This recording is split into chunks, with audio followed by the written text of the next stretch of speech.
I'm John Mills and this is my son David. We're in Abershule in Longford. We installed a 50-unit Dairymaster Rotary.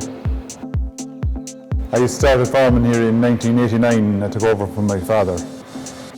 We're currently milking around 220 cows at the moment, and we hope to be milking 300 by the end of the calving season. With a 10-unit herringbone Dairymaster. It was taking us about 3.5 hours to milk 270 cows.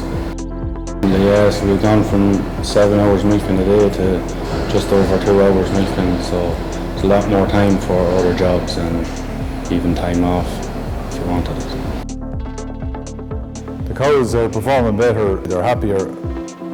Our somatic cell counts have come down and our thermodynamic has plummeted.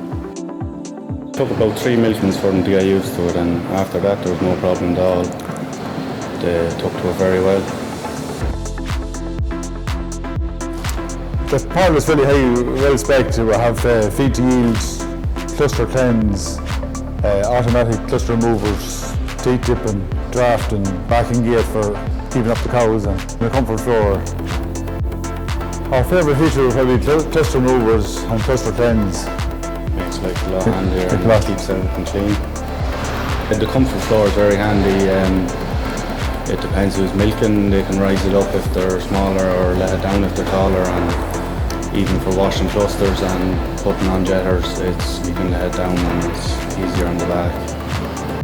I have a Dairymaster milk tank, SwiftCool, 25,000 litres.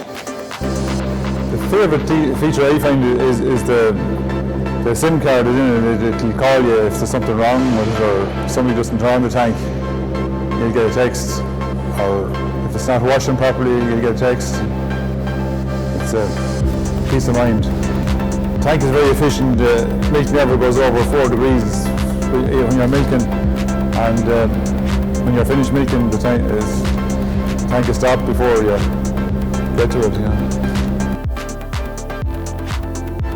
We looked at the other parlours, but we always came back to Dairymaster and seemed to tick all the boxes that we wanted. We found them very helpful through the whole process, from start to design to pricing to planning it out and working with the builder as well. So I suppose everybody has to make up their own mind on what to invest in, but we recommend a Dairymaster any day. So.